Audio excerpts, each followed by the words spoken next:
What's going on, guys? Welcome back to another episode of the Spitfire podcast. I'm your host, Lauren Lemunion, the Spitfire coach, here to spit some fire. And today we are taking a slight deviation from my normal extroverted self. We are diving into the land of introversion with Alan Heymann from Peaceful Direction. He is a fellow coach. He is on this journey of exploration, bringing themes together, helping people thrive in this extroverted world of corporate, of nonprofit, whatever land his clients are in. He is helping those introverted preferences really emerge as the powerful leaders that they want to be. So we are talking about preferences. We're talking about introversion, what it is, what it isn't, misconceptions, how to navigate it. And did I cover everything we're going to talk about, Alan? I hope so. If not, I think we'll find it along the way. And just to know that introverts can spit fire too. I'm well aware. I have a lot of introverted Spitfires in my life. And funny enough, I am actually on the cusp. I had my MBTI. I'm certified in that. So I am one of those people that plays in introverted and extroverted spaces. Yeah. Well, don't let the host presence fool you. Well, we're going to talk, I think, about presence and persona along the way today. Awesome. Well, let's just dive in. So how do you define introversion or being an introvert? Sure. And you know, those of us who are familiar with MBTI or some of the other assessments, we know this in a professional setting. For me, it has to do with how you draw your energy. And I think that's an important distinction, because you might see somebody and say, well, this is an accomplished public speaker. This is a person who loves to talk to others and is an engaging conversationalist. All of those people can be introverts. Introverts draw their energy from within. Extroverts draw their energy from other people. So the distinction is, you might see both people acting exactly the same in a very high profile situation, but what happens before and after can be different. So the extrovert is going to do that speaking engagement and have, 50 people come up to her afterwards and have copies of the book signed and conversations and business cards exchanged. An introvert might be more tempted to flee the scene after giving the presentation, even if it's amazing, even if there's a standing ovation afterwards, because we need to recharge. We need time to ourselves. We need solitude. We need quiet. And I think one of the other things that distinguishes introverts is tolerance for noise and kind of busy environments. So we are not the best necessarily at doing these massive networking events full of strangers where we walk from person to person and strike up conversations. But we can be accomplished and effective leaders, public speakers, presenters, and even folks in media, which is how I started my career. Awesome. So it's not to say that introverts can't do these things, but that it requires more before and more after, or different approaches before and after. I agree. And I also think that it's common that introverts will enjoy attention, will enjoy spotlight, will enjoy having followers if they're a leader. We have had presidents who have been introverts. We have had CEOs who have been introverts. And they bring a different perspective and a different set of skills and a different way of interacting with the world that I think can be especially compelling in a leadership context, which is why I was very pleased to work with a number of introverted leaders during my career. And also I coach them a lot these days. So who would you say is kind of the surprising introvert that we would know either as a president or a celebrity or someone? Well, I'm not sure it's too much of a surprise because there's only so much kind of privacy and internal, attributes you can hold for yourself as a president. But it's been fairly widely discussed that President Obama was introverted and, very, very accomplished public speaker, one of the best of our lifetimes, brought, hundreds of thousands, if not millions of people along into the fold as followers. And you saw these massive events during his campaigns. This is a person who liked to have a little solitude, was thoughtful, was up at 3:00 in the morning with the legal pad, scribbling out thoughts for the next day, and didn't have that gregarious kind of cocktail party networking type feel that a lot of people you might think of as typical Washington politicians might. In study of history, you think about what made him and Vice President Biden at the time such a compelling match for each other is they balanced each other out in that way. For Biden, it was, the relationships with people on the Hill. It was, just the sort of the common touch and wanting to be around people a lot. Where, Obama, despite being extremely public and interacting with people all the time, was a bit more reserved in his nature. So the balancing out So it's understanding the awareness of your preference. So if I'm more leaning on an introverted preference, and I use that because I don't like to put the label on people, because we have ways that we can navigate and strategies, and we can get into that. But understanding, where's my strength and where do I need support outside of that? So in that case, if you are at a cocktail party and you are leaning very strongly in an introverted way, what would you suggest a strategy of partnering or something along those lines, like pulling an Obama? What would that look like? Well, so recognize that we always have choices. And, choice number one, the most obvious, would be you don't have to do the cocktail party. So if you're just not drawn to that sort of thing, and it is not your best way of making a name for yourself, building a reputation, building a business, and you have other ways to do it, do that instead. I also think there is a little bit of value in putting yourself in uncomfortable situations from time to time so you can grow and you can experience the world as others experience it. So that's an option. And a third option, which is the one that I have done back, in the before times when we would go out and see each other in public, is I would go with somebody I knew, somebody who's perhaps a fellow introvert. So you have conversational buffer. So you have someone can help introduce you to other people. So you have a retreat when it gets to be just too much and too loud and too many people, that doesn't consist of you hiding in the coat room or going home early.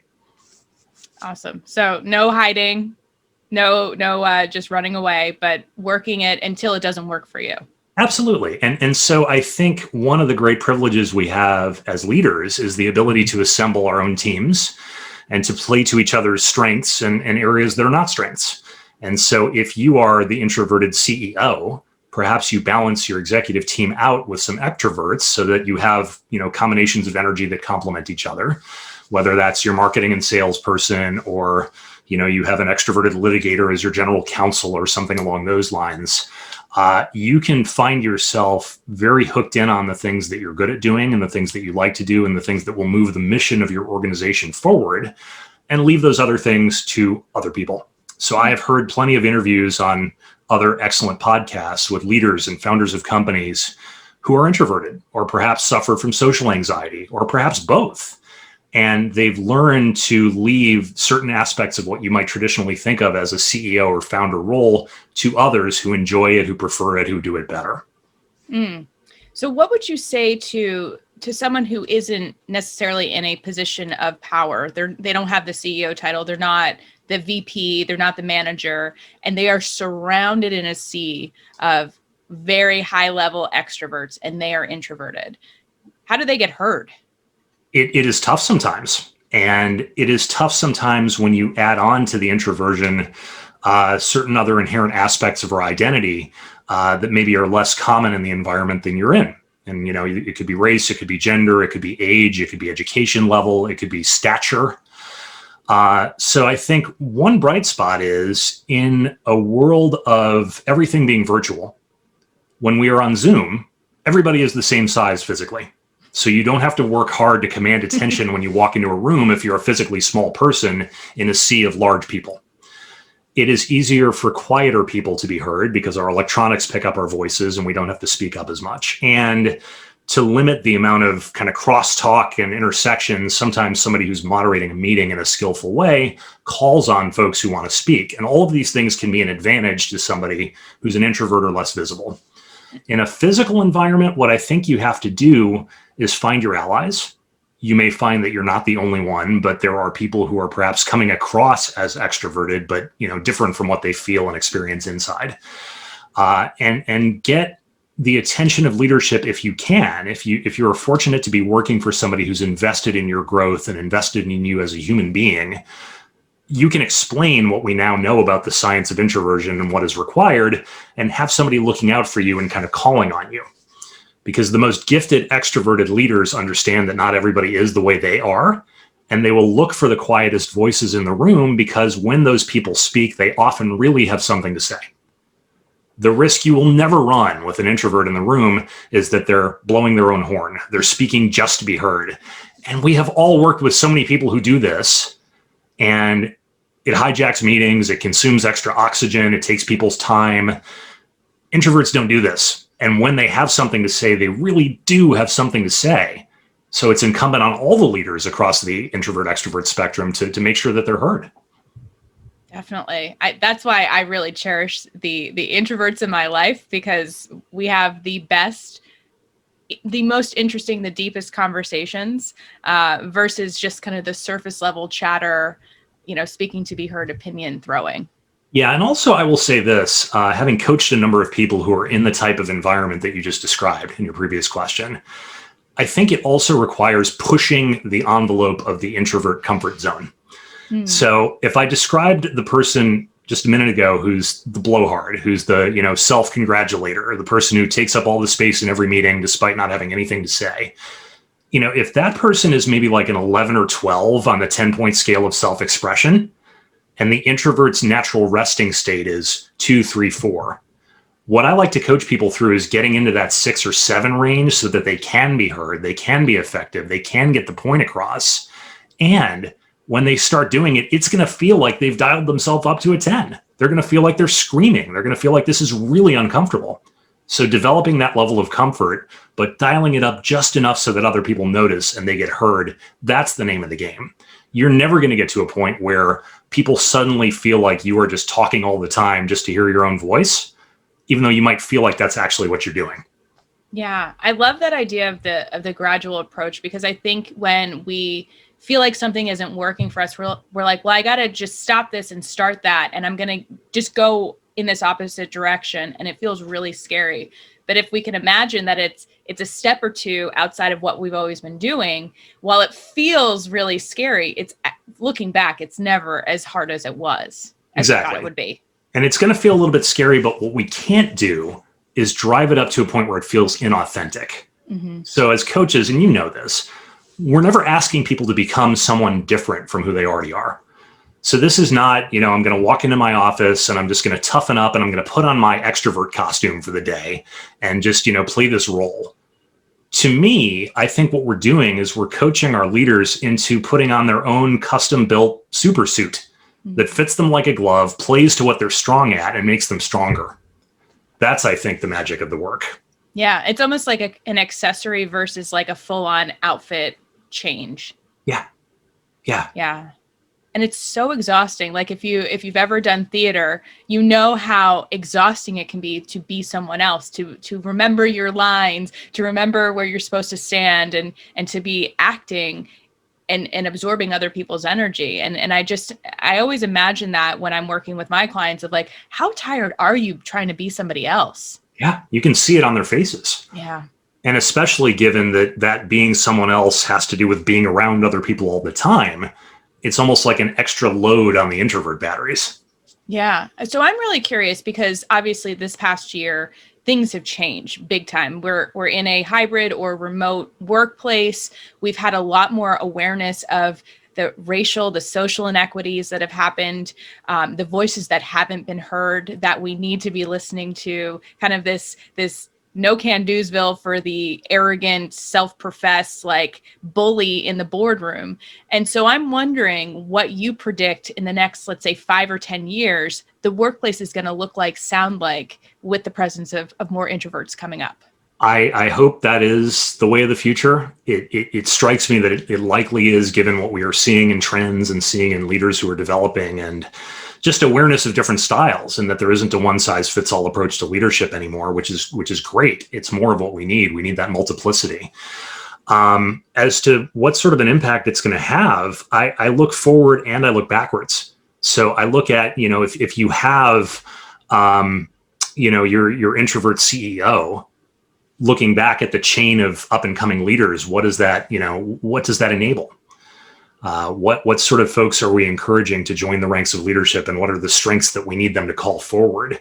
What is possible as a result of that sort of growth and rising to the top? And I think we're going to see some pretty amazing things. I think,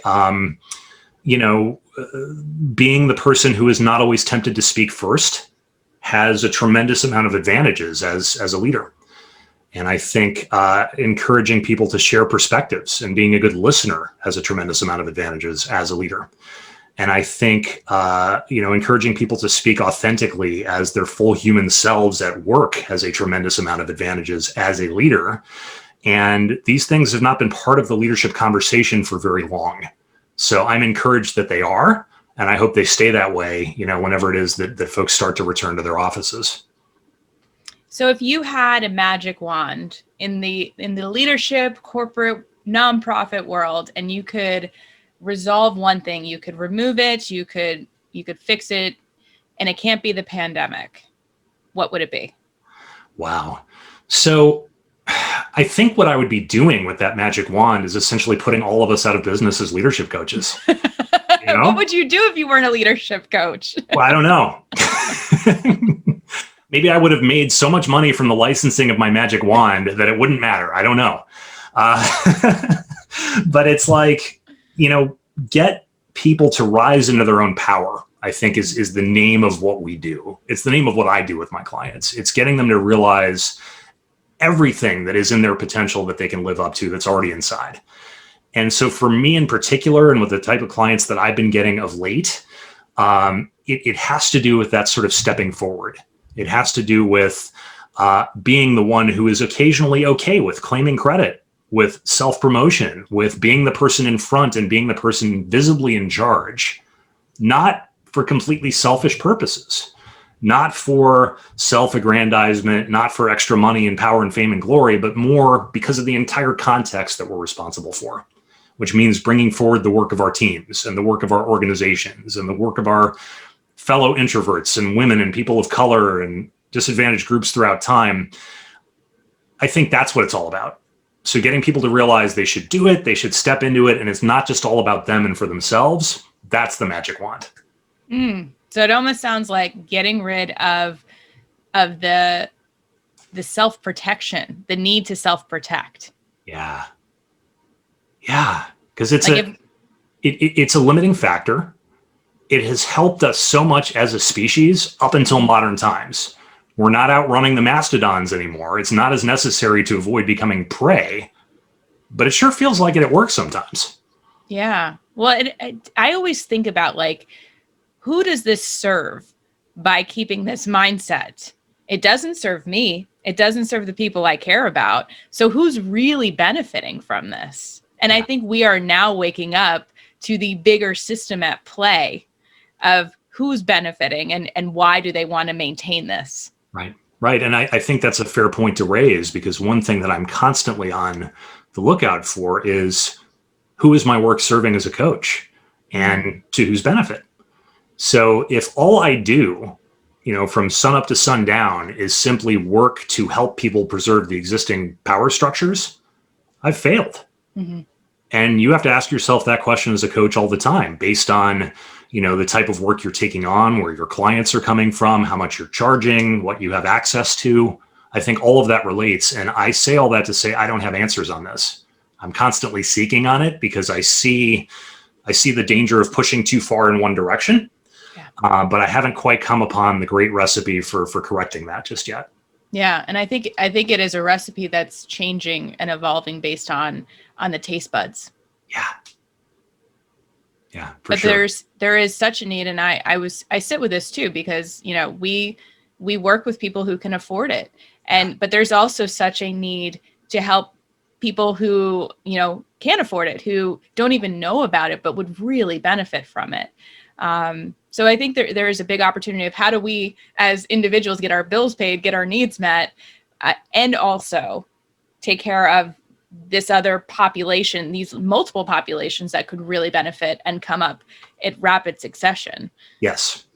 So it means different groups of people, it means different environments, and it means different levels of leadership, because you're going to have a different impact on somebody's life if you come into them as a coach, as an emerging leader, as opposed to a CEO who's been with the same company for 25 years. Yeah. I'm excited for what we know how to do and the impact. This is the prime time for coaching skills, not just being a coach, but really teaching people coaching skills in areas of leadership, whether they have a title or not. Totally agree. And I think what we've discovered along the way is that building some of that coaching playbook into your leadership is so necessary now more than ever, rather than that top-down directive, almost kind of militaristic micromanaging style that has been the prototypical model of leadership for a long, long time, way too long. Yeah. So what is your favorite coaching skill to teach leaders? Listening, bar none. I think the biggest pitfall a leader can run into on any given day has to do with talking more than they listen, has to do with thinking they have more answers than they have questions. And, as the leader of a team, your job is not to have that specific expertise anymore. Your job is not to solve the problem yourself, but to hire and surround yourself with people who are smarter than you are, who can get at the solution. And your job is to facilitate that, to move obstacles, to give direction and get out of the way. So that curiosity is a key ingredient that I try to nurture in all of my clients. They all have it to some extent, but its absence can be toxic.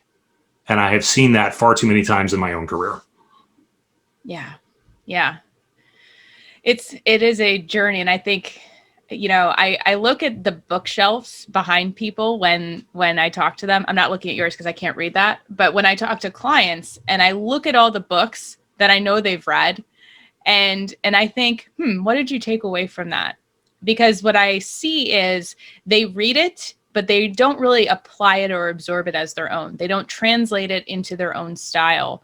And I see this with self-help books. I see this with leadership books, where you take someone's experience and you think, I need to do these things in this succession in order to have the outcome that this person deems correct. Yes. So if you think of the elements of that leadership playbook that people should be focusing on, should be reflecting, should be working with a coach or a mentor or sponsor, what do you see those areas as being?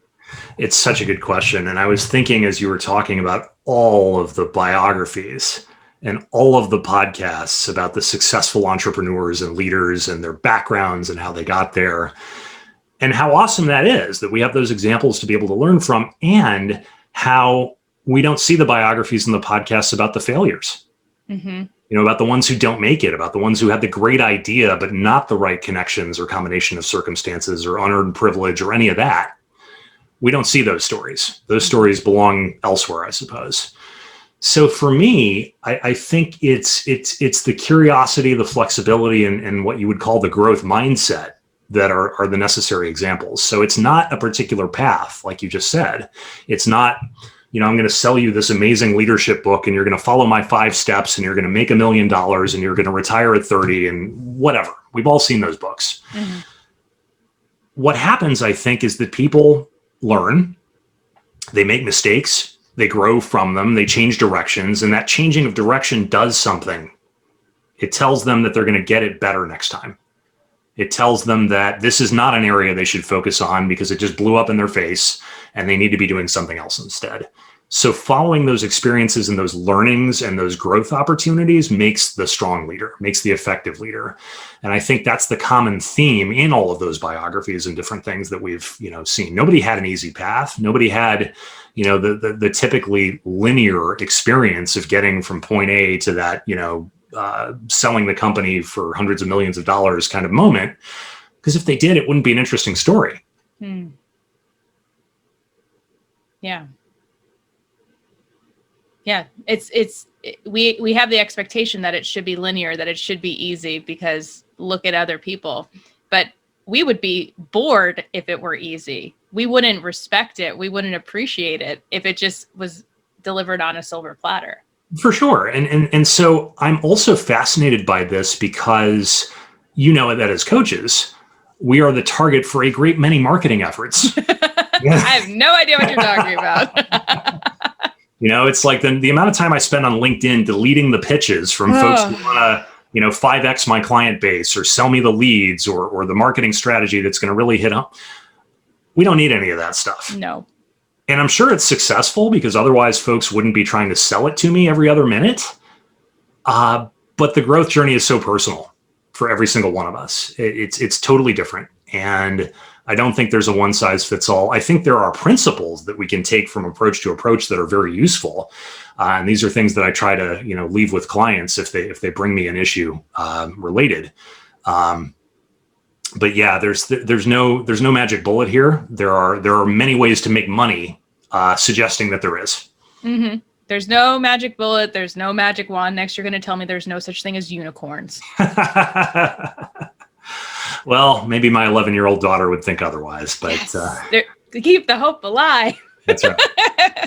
Awesome. Well, if you had to give one nugget of advice, one thing for the introverts listening out there to take with them, what would you say? I would say you're not alone. I would say, we are living among us, and sometimes it's almost impossible to tell who's an introvert and who's not. And that it is no longer something to be thought of as an obstacle, a hindrance, or any kind of a weakness. It can be a superpower. It can be the thing that compels you to put the best stamp on the world that you possibly can. And I think to do that requires knowing just a little bit more about what introversion is and knowing a little bit more about yourself and how it applies. But that's totally doable. And I have seen it work time and time again with so many successful people, many of whom are household names at this point. Awesome. So if people want to learn more about introversion, learn more about what you do in Peaceful Direction, where should they go? So you can visit peacefuldirection.com. That's my website. I'm on LinkedIn at Alan Heymann, and same as for Twitter as well. Awesome. Alan, thank you so much for spending some time, dropping some knowledge about introversion. I'm like, I got to go recruit my friends in and just dive deep. So this has been awesome. Thank you so much for joining me. Thank you, Lauren. What a pleasure this has been. Let's do this again sometime. Absolutely. And for all the Spitfires out there, whether you're introvert, extrovert, or ambiverts, you guys keep being awesome.